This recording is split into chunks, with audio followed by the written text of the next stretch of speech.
baby, and we are back, everybody. Welcome back to Words with Wayman. I am your host, as always, Matt Wayman. Thank you so much for joining us. As always, support us online at Words with Wayman on Twitter, Words with Wayman on Facebook. Guys, we're going to hop right in, guys. Really special part one with comedian, Spicy Daddy, Jay Gillespie. Everybody, thank you for coming out. Thanks for having me. It's really nice to be here. You know, zebras and all. Zebras. That zebra is 95% of the reason I started this podcast. I wanted to show people the zebra. They need to see it. The world. Do I have to find the other 5% for myself? You do. That is. Okay. It's hidden around the house, but feel free to roam and see where it goes. We're in an I Spy situation. Yeah, it's kind of a Carmen Sandiego type vibe that I'm trying to put up here. Is that where in time or where in the world? Both of them put together. Okay. That's freaky. When's that show going to be on Hulu, man? Give it to me. That was my childhood. Can you name any of the other characters? I can't right now. And I wish Was there anyone? Was there? Yeah, there's a bunch of henchmen. Yeah, get them out of here. All right. Bring back Carmen. Yeah. Thank you for coming to this podcast. As you know, because I told you 3.5 minutes ago, is about creativity and kind of how we, as like creative people, how we balance it on the day-to-day life. So when did you where did you find that you had a creative drive? To be honest, I've been sort of writing songs, writing various things for as long as I can remember. Poetry, right? You were doing for a while? Both poetry and music and, funny songs and all that. I mean, I started my first rock and roll band at 15. Nice. What was it, punk or? Punk rock, yeah. Ovulos. And what's funny is it started... Ovulos? Yeah. And, sounds like a breakfast cereal. And it hearty is what it is. So that's what we were going for. We just were a mortar and sickle breakfast. But and so we started with just me like improvising funny lyrics over my friends playing guitar. Awesome. From like 15 to 17, and then got away from it, got super serious, all oyed out, and hate the government and all that. Oh yeah. And then into the songs about girls, and then we broke up. And then it took me like 18 years to get back into making up funny songs with my friends again, and here we are. That's crazy. So there was just were you always creating stuff in those 18 years, or you just found that always. It wasn't? Yeah. There wasn't from the time that I high school on, there hasn't been a year that I haven't written, recorded a song. Definitely. Things like that. So it's always been the music that has been pretty much predominant. Yeah. Music and words. So it wasn't ever necessarily comedy. It was just sort of the fusion of the way words and rhythms add up. Yeah, and for the people out there that don't know kind of like what you do, just give like a quick overall of what you do like currently on stage. On stage, it's musical comedy, but it's more open than that, and it's just me and a drum machine. And so I'm singing songs, the chorus usually a punchline, but it's open, and I'm improvising within the verses of these songs.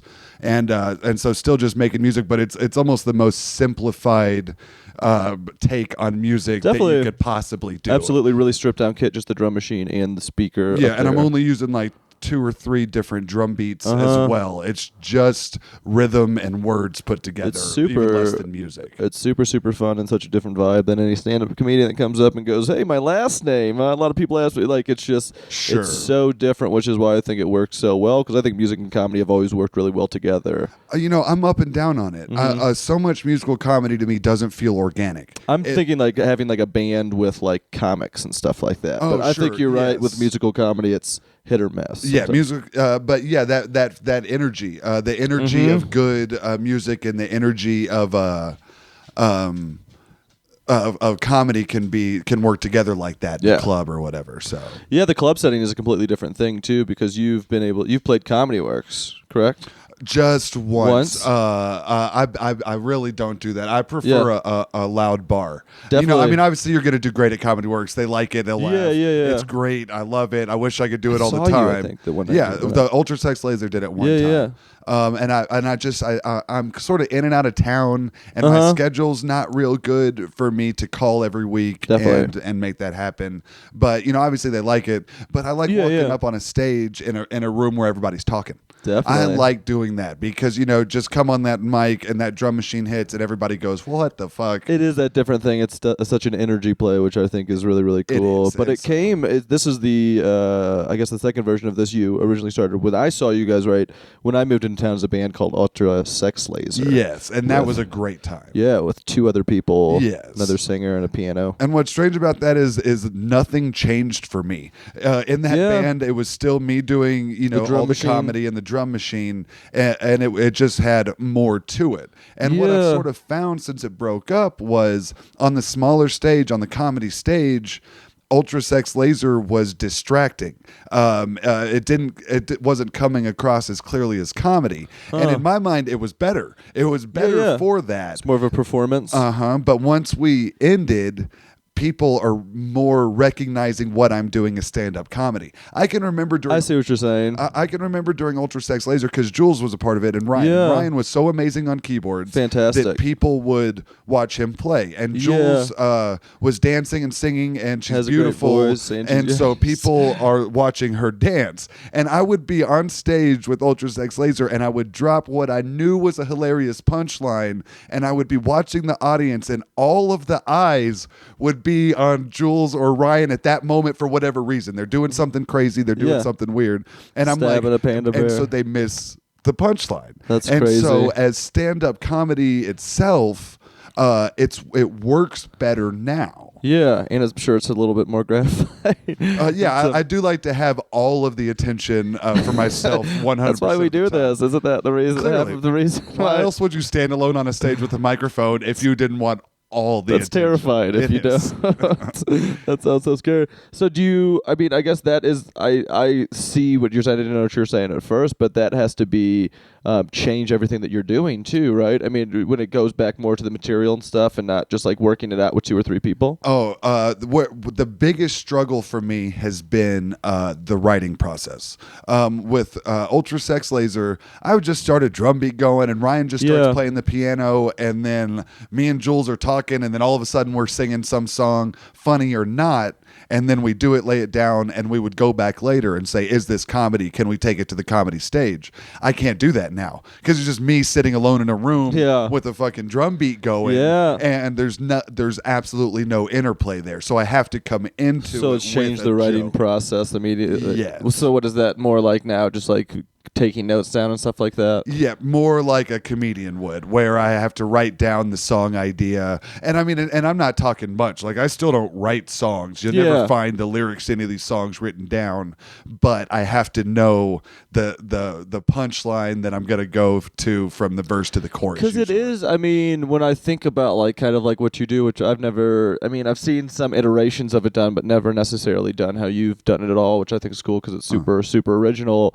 I think that it's just so fun, and they're just like jokes. The songs are just jokes. And I mean, especially when I explain to people the structure, the joke structure of my song, they're like, oh, it's like a joke. There's like a setup, and then it's a punchline. Yeah, this is stand-up. And I'm like, it's straight stand-up, even more so than a lot of musical comedy. Yeah. You know, you look at Lonely Island. Definitely. That's not stand-up. Their songs are funny, but they're not structured to necessarily like, boom. You see Ben Kronberg, he does some stuff like that where he'll plug his phone in and it'll be like a beat and he'll rap over it and stuff like that. But they're not set up the way a joke would be set up, where you're like, I'm going to lead you into it and then wallop you across the face with a punchline that's somehow organically set into a verse chorus structure. And I don't know how or why I wound up doing that, but you know, it was just sort of a natural process. Yeah, probably. I'm sure the wanting and being pretty decent at the improv, because that's what I felt like a lot of those songs that I see that have come out of that. And it continues to be that. That's my favorite thing. Well, one of my pet peeves with musical comedy is that you hear the song once, the lyrics are those exact same things every time. They don't switch it up. And now that's fine or whatever. That's what you're doing. But there's not an infinite replayability to that. You can only hit that punchline a number of times. Did you ever have improv training? Have you ever gone through a school or anything like that? No. I did a lot of work over at the Voodoo. Nice. Like, Ultra Sex Laser was involved in 2 or 3 different improv shows. There's musical backing. So you watched a lot? Watched a lot and participated. Yeah, you guys were the musical backing for a really, really cool show where you were doing commentary, right, as well? Well, what they would do is we did the theme song, and then throughout their improv show, they would kick it to things we could do. They would say, they would turn on a radio and boom, we're playing a song, and I would make up the song on the spot. They would turn on the TV, or they would put a newscast on, and we would just fill in all of these gaps. Yeah. So that is improv. That's absolutely well, and then 100% what that the is. lyrics to my songs are continuously evolving. Yeah. Because they're not set in stone. It's whatever's going through my head at any given moment or whatever. So it's not just like a sit down and just crank a song out type deal. And it's also an evolution, because I film a lot of sets, and you can watch certain songs. Yeah, you film through all your mics. stuff. Which I is, do. Whoa. And then release it all. I'm like, you go watch whatever you want. I'm Take like, it. what, you going to steal it? You going to steal cutters? Okay, go do it. Knock yourself out. Yeah, if you can make it work. That's what I tell people. Is like, if you can take my joke and make it work, take it. Because I can barely make it work. So. Yes. You can absolutely have it. It's good times. Well, you want to give the listeners a little taste of what you do? Yeah, I'll sing. I'd love to sing a song. This is a new one, and it starts a little something like this. I met a girl, and this doesn't happen very often, but I wanted to get to know her. I wanted to talk to her. I wanted to listen. More importantly, listen. Open up my ears and hear what she had to say. And so my ears were open, and everything I heard was just red flag, red flag, red flag, red flag, red flag, red flag, red flag. This girl's all red flag. She's like, my last boyfriend, he's in jail for being violent. He's been sending friends of his up to the place where I work, and they've been sitting at the bar and getting drunk and trying to intimidate me. And one night they were standing outside, and I was like, oh, I hear red flag, red flag, red flag, red flag, red flag, red flag, red flag, red flag. This girl's all red flag. She was like, hey, Jay, do you have any Coke? I was like, what? I was like, red flag, red flag, red flag, red flag, red flag. The funny thing about that song, Wayman, 100% true.